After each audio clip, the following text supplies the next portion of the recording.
마지막 말, 베드로와 요한이 뒤돌아 나가면서 했던 그 마지막 말, 사도행전 4장 19절을 중심으로 해서 처음부터 그리고 다시 새로운 기준이라는 제목으로 함께 잠시 말씀을 나누고자 합니다.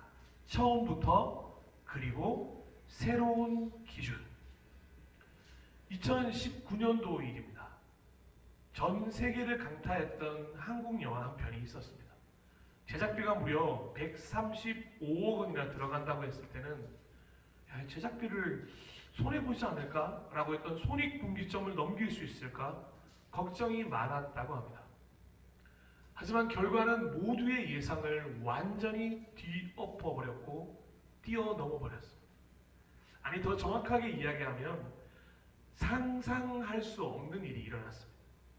아카데미상이라고도 불리고 오스카상이라고도 불리는 영화 시상식에서 작품상, 감독상, 외국어 영화상, 각본상을 받으며 사관왕에 오르게 된 것입니다. 당연히 한국 최초였습니다. 그래서일까요? 흥행 수익은 무려 2억 6천만 달러, 한국 돈으로 하면 약 3,480억 정도입니다. 이 정도는 집에 다 있으시죠? 정말 대박난 이 영화 잘 아시는 것처럼 바로 기생충입니다.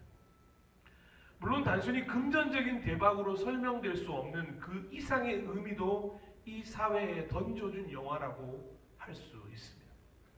저 역시 이 영화를 인상 깊게 본 사람 중 한 명입니다. 보고 나서 꽤 오랜 시간 동안 묵상을 하며 영화를 곱씹어 보기도 했습니다. 그리고 이 영화를 보는 내내 저를 힘들게 했던 한 가지 대사가 자꾸 떠오르는 거예요. 바로 이선균 배우가 말한 내가 원래 선을 넘는 사람을 제일 싫어하는데 봉골레 죄송합니다. 자꾸 이런 거 하지 말라고 했는데 처음에 이 대사를 들었을 때 너무도 불편했습니다. 부정하고 싶지만 너무도 지독한 현실이기 때문에 더더욱 그랬던 것 같습니다. 자본주의 시대가 만들어낸 새로운 계급을 말하고 있는 것처럼 느껴졌기 때문입니다. 그리고 무엇인가 점점 이기적이고 개인적으로 흘러가는 시대상의 기준처럼 느껴졌기에 세상이라는 공동체를 너무 사랑하셔서 독생자를 보내신 하나님의 그 사랑을 믿는 존재로서 또 그리고 그 사랑을 이 땅의 모든 선을 넘어 전해 주어야 하는 그리스도인으로서 무거운 부담감을 느낀 것이 사실입니다. 선을 넘다. 이 말이 너무도 큰 벽처럼 느껴졌습니다. 누군가 우리의 믿음이 왜 이렇게 더디게 성장하는 것인 줄 아냐고 질문한 적이 있습니다. 다양한 대답들이 나왔지만 결국은 하나로 답이 모아지게 되었습니다. 바로 하나님 앞에서도 방금 했던 이 대사를 하고 있기 때문입니다. 누가요? 바로 우리 모두가 말입니다. 나라고 하는 초롱성을 지키기 위해 하나님께도 결코 선을 넘지 말라고 경고한다는 것입니다. 하나님, 제가 원래 선을 넘는 걸 제일 싫어해요. 절대 선을 넘지 마세요. 라고 말하며 믿음은 가지고 싶지만 변화는 하고 싶지 않은 진짜의 마음을 드러내고 있다는 것입니다. 여전히 그 초롱성의 주인은 나여야 하고 왕의 자리는 내가 있어야 하고 그런데 예수님을 믿게 되면 성의 주인 자리를 양보하고 왕의 자리를 양보해야 하는데 그러려고 하니 도무지가 불가능하다는 것입니다. 그래서 내 성에 아예 들어오지 못하도록 선을 그어놓고 절대 넘어오지 말라고 말하는 것이 우리의 모습일 때가 많습니다.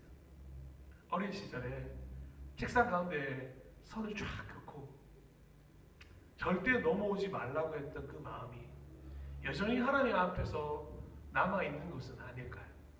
그러니 당연히 믿음의 성장은 더디거나 정체되거나 후퇴할 수밖에 없다는 것입니다. 이렇게 생각하다 보니 어떤 노래 한 곡이 딱 떠오르는 거예요. 그리고 이 노래 가사가 정말 이 상황과 딱 어울린다고 생각이 들었습니다.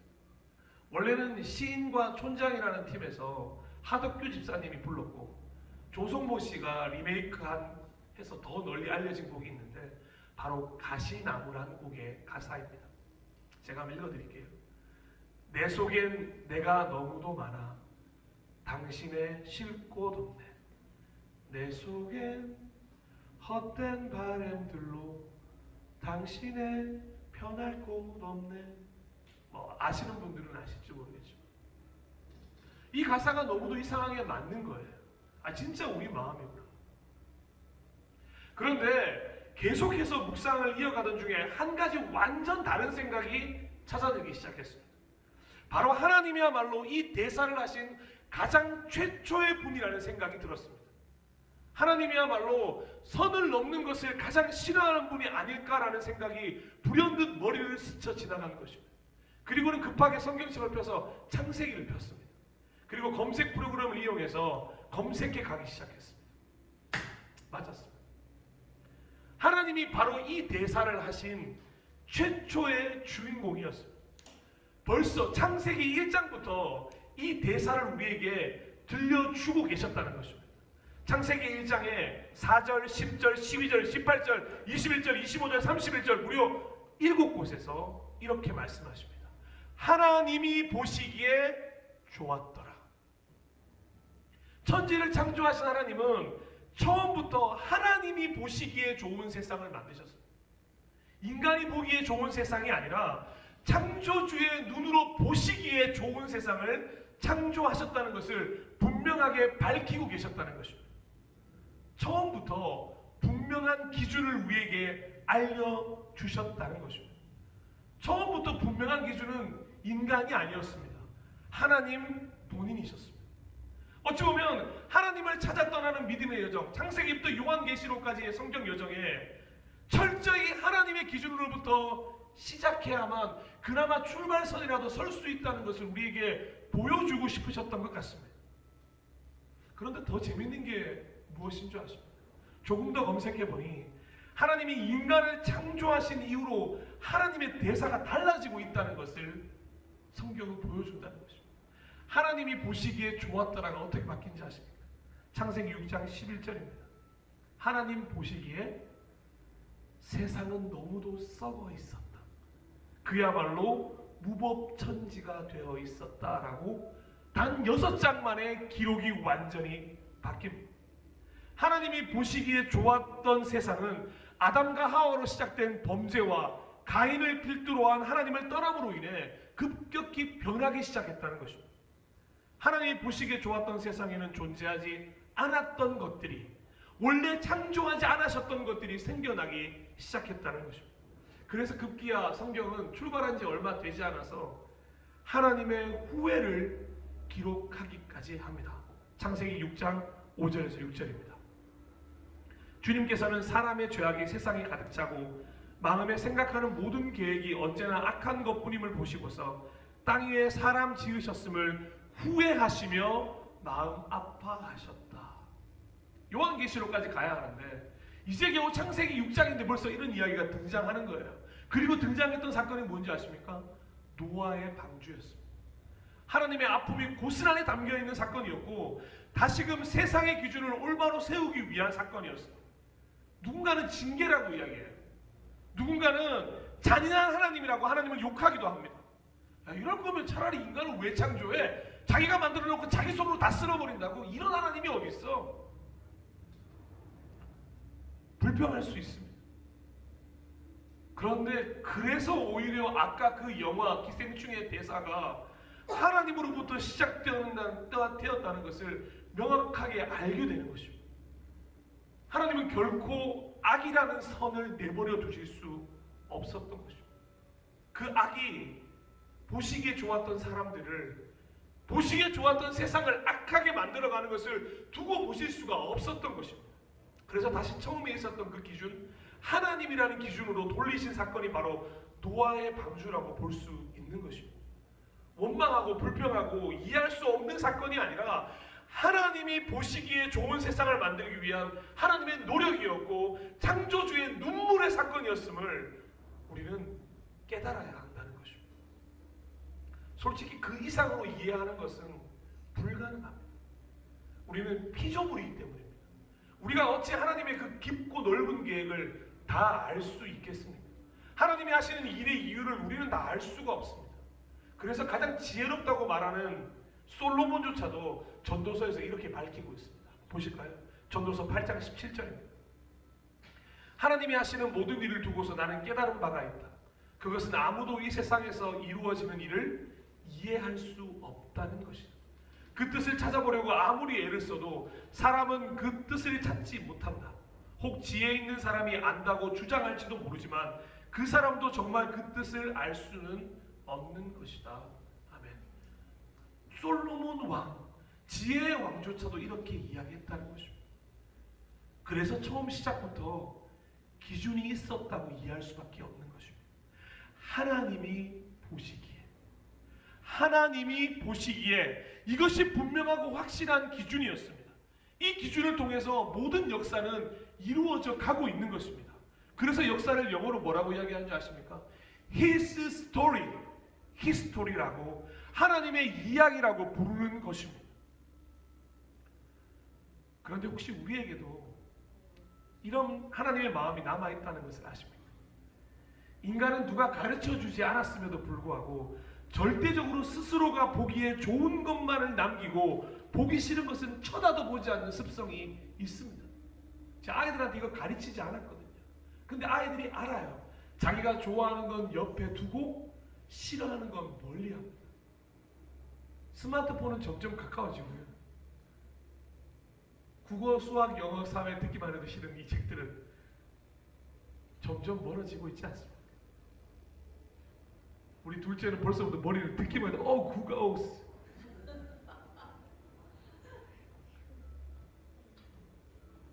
우리가 그렇습니다. 우리 안에 절대 이런 것들을 내버려 두고 싶지 않은 거예요. 내가 보기 싫은 것들은. 내 삶의 기준이 내 자신으로부터 시작된다면 이 땅에 창조해 주시며 역사를 이끌어가신 하나님의 기준은 당연히 하나님으로부터 시작되는 것이 당연한 것 아니겠습니까? 그러니 우리는 하나님께 당신은 이기적인 사람이야 라고 말할 수 없다는 것입니다. 왜냐하면 우리도 이기적인 사람이기 때문에 그렇습니다. 어노인팅 찬양 중에 나는 아무것도 아닙니다 라는 찬양이 있습니다. 누군가는 이 제목을 듣고 아멘이라고 인정하는 사람이 있고, 누군가는 이 찬양의 제목부터 듣고 싫어서 이 노래 별로야 라고 말하는 사람도 있습니다. 사실 제가 후자였습니다. 물론 가사를 보면 어떤 내용인지 잘 알고 있고 너무도 좋은 찬양인지 알고 있습니다. 그런데 제목 그 자체로 너무 겸손해 보이지 않았고 이게 어떤 신앙 고백처럼 보이지 않았기 때문입니다. 그래서 저는 제 스스로 어떤 오해를 없애기 위해서 이 찬양의 제목을 이렇게 바꾸어서 기억을 합니다. 나는 하나님 없이는 아무것도 아닙니다. 그냥 나는 아무것도 아닌 존재가 아니라 하나님 없이는 아무것도 아닌 존재라는 거죠. 그래서 이 말이 저에게 더 와닿기에 이렇게 저는 기억을 합니다. 오늘도 함께 부르셨잖아요. 오늘 함께 불렀던 찬송가 292장 주 없이 살 수 없네라는 곡도 그냥 노래가 아니라 우리의 고백이라면 이 고백이 될 수 있는 이유가 뭔지 아십니까? 저 가사를 내 믿음으로 고백해야 된다. 주 없이 살 수 없네. 그냥 아이고 살 수 없네가 아니고요. 아이고 살기 싫네. 아이고 죽겠네가 아니라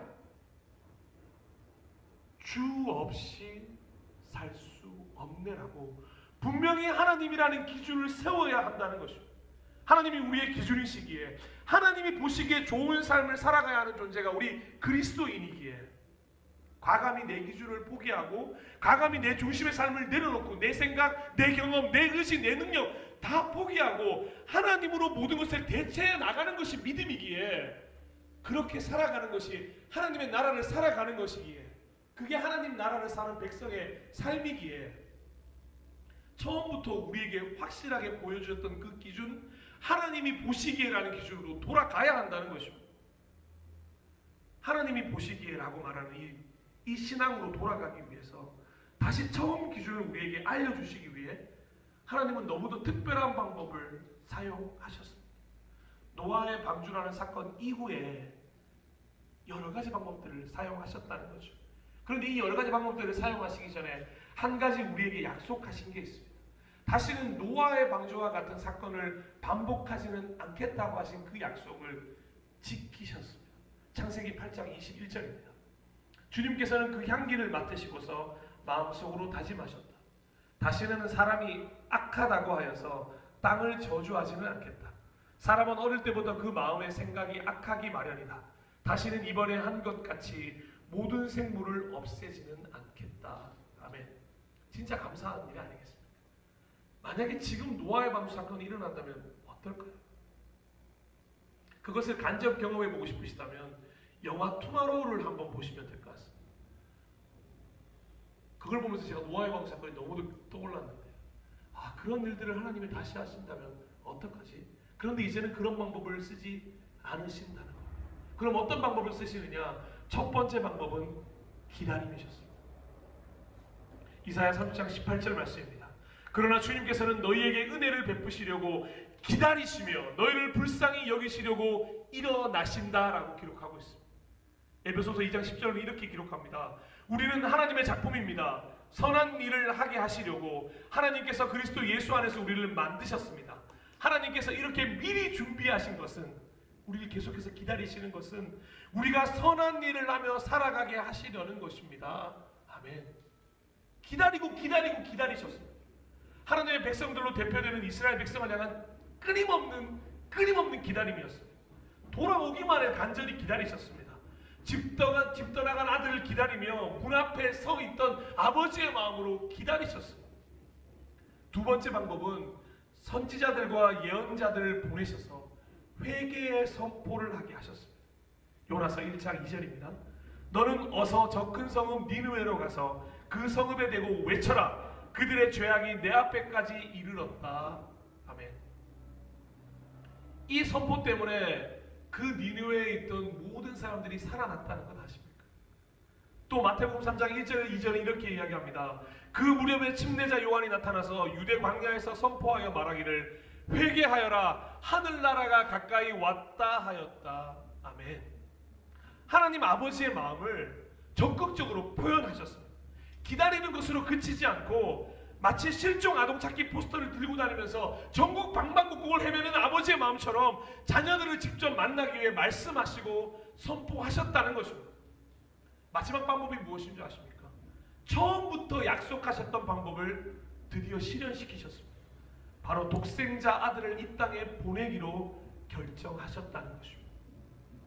창세기 3장 15절, 하나님이 보시기에 좋았던 그 사건 이후로 이렇게 약속하셨습니다. 내가 너로 여자와 원수가 되게 하고 너의 자손을 여자의 자손과 원수가 되게 하겠다. 여자의 자손은 너의 머리를 상하게 하고 너는 여자의 자손의 발꿈치를 상하게 할 것이다. 아멘. 또 요한복음 3장 16절이 있지 않습니까?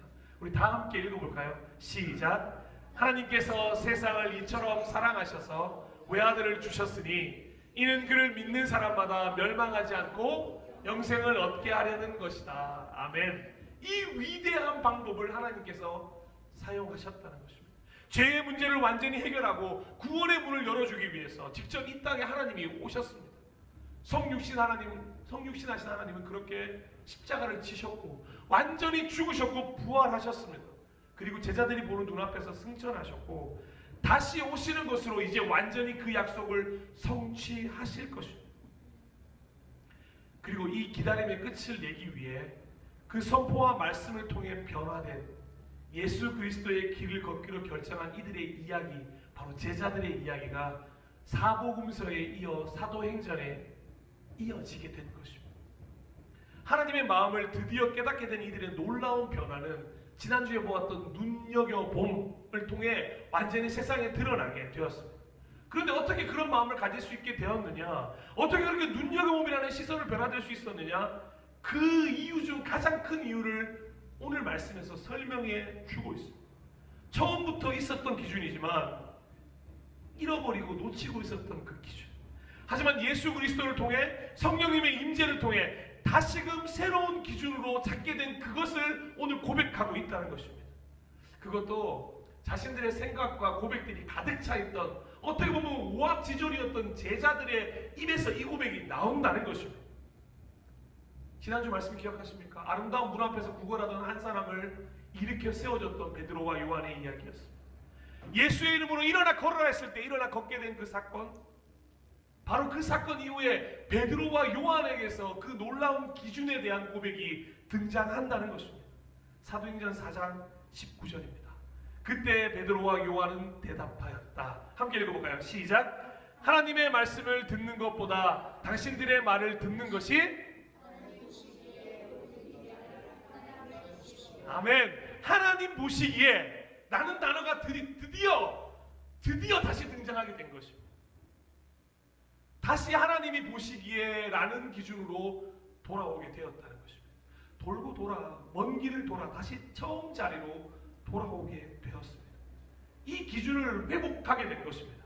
베드로와 요한은, 제자들은 부활하신 예수를 만났고 성령님의 임재를 통해서 완전히 새롭게, 하지만 새롭게 처음 만들어진 형상처럼 하나님이 보시기에 좋은 존재들로 변화되었다는 것입니다. 이것이 부활 이후의 우리의 모습이어야 합니다. 그래서 그들은 이렇게 고백할 수 있는 사람들로 드디어 제자리를 찾게 되는 것입니다. 드디어 그들의 입에서 터져나온 이 한마디가 너무도 중요하다는 것입니다. 하나님이 보시기에 옳은 일인가 판단하여 보라. 처음부터 있었던 기준, 그리고 그리스도인으로서 새로운 기준이 생긴 것입니다. 바로 하나님입니다. 이것이 오늘 우리에게도 동일한 기준입니다. 하나님이 우리에게 하시는 이 대사를 잊지 않으셔야 합니다. 우리 이 영화 대사 다시 한번 들려드릴게요. 내가 원래 선을 넘는 걸 제일 싫어하는데, 진짜 못하겠어요. 이거 봉골레 하나, 더 연습하겠습니다. 나의 자녀들아, 나는 원래 선을 넘는 사람을 제일 싫어한다. 기생충이란 영화에서는 계급을 설명하기 위한 대사였지만 하나님은 분명한 기준을 설명하기 위해서 우리에게 말씀하고 계시다는 것입니다. 예, 분명합니다. 하나님은 선을 넘는 것을 가장 싫어하십니다. 하나님의 자녀들이 선에서 악으로 선을 넘는 것을 싫어하십니다. 사랑하는 자녀들이 하나님 안에서 하나님 밖으로 선을 넘는 것을 싫어하십니다. 하나님 나라 안에 거하다가 하나님 나라 밖으로 선을 넘어가는 것을 너무도 싫어하십니다. 그것을 분명히 죄라고 말씀하시면서 우리가 죄를 향해 선을 넘어가는 것을 가장 싫어한다고 우리에게 그 기준을 분명히 말씀하고 계신다는 것입니다. 그래서 데살로니가전서 5장 22절은 우리에게 이렇게 권면합니다. 악은 어떤 모양이라도 버리라.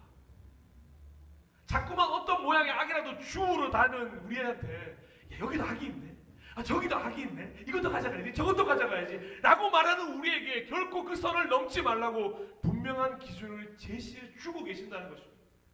그래서 우리가 성경을 읽고 배우는 것입니다. 그 선이 무엇인지를 세부적으로 알아야, 꼼꼼하게 분별해야, 분명히 깨달아야 어떻게 말씀이라는 기준으로 살 수 있을지를 알 수 있지 않겠습니까? 하나님의 말씀이 우리의 기준이 되도록 날마다 더욱 말씀을 읽고 듣고 깨달아야 하는 그 습관을 우리는 더 많이 키워가야 한다는 것입니다. 말씀을 놓아버리는 순간, 말씀을 놓쳐버리는 순간 다시 우리는 언제든지 하나님이 보시기에가 아니라 내가 보기에 라는 단어로 옮겨갈 수 있다는 것입니다. 바로 말씀이야말로 우리 그리스도인들의 정체성을 지킬 수 있도록 도와주는 방패인 것입니다. 하나님이 기준이십니까? 말씀이 기준이십니까? 결국 신앙생활은 이 명제를 통해서 판가름 난다고 해도 과언이 아닙니다. 왜 예수님이 자기를 부인하라고 말씀하셨습니까? 바로 자신의 기준과 가치와 방법을 버려야만, 부인해야만, 온전히 부인해야만 하나님이 기준이 되고 하나님의 말씀이 가치가 있고 하나님의 방법대로 살아가는 하나님 나라를 살 수 있기 때문입니다. 제자들은 3년이라는 시간 동안 깨닫지 못했습니다. 하지만 예수님의 부활하심을 통해 깨달았고 이제 자신을 부인하며 하나님이라는 기준을 회복할 수 있었다는 것입니다. 그러니까 그렇게 평소에 눈치 보던 사람들의 시선도, 두렵다고만 생각했던 유대의 지도자들, 율법학자들, 장로들 앞에서도 그들의 시선도 이제 그 누구의 시선도 아랑곳하지 않고 하나님이라는 기준 앞에서 아무 문제가 되지 않으니 당당하게 이렇게 선포할 수 있게 된 것입니다. 유대 지도자들과 율법학자들과 장로들이 베드로와 요한한테 이렇게 이야기했어요. 너 절대 그 이름으로 가르치지도 말고 너 절대 그 이름을 말하지도 마. 사실 부활 전이었다면, 성령 임재 전에 베드로와 요한이었다면 아마 벌벌 떨면서 제발 목숨만을 살려주십시오. 제가 그렇게 하겠습니다. 제발 한 번만 봐주세요. 그렇게 말했을지도 모르겠어요. 아니면 도망가든가요. 하지만 더 이상 그런 베드로와 요한은 세상에 존재하지 않습니다. 부활로 완전히 달라졌기 때문입니다. 부활하신 주님을 만난 후에 all new, 완전히 새로운 삶이 시작되었기 때문입니다. 그래서 이렇게 통쾌한 믿음의 선포를 할 수 있게 된 것입니다. 오히려 가르치고 있는 거예요.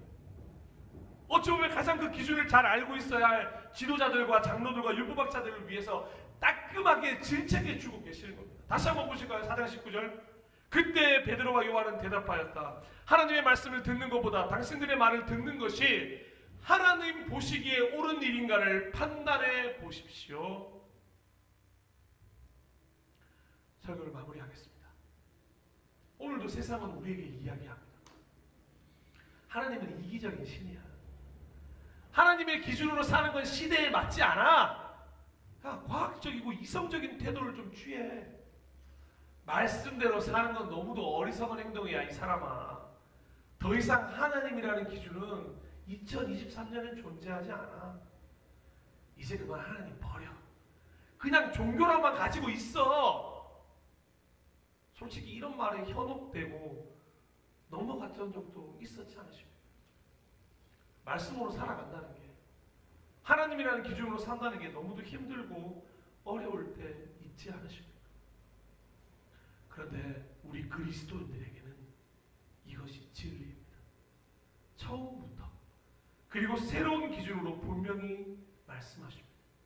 하나님이 보시기에 우리는 결코 이 기준을 잊어버려서는 안 되는 존재, 그리스도인들입니다.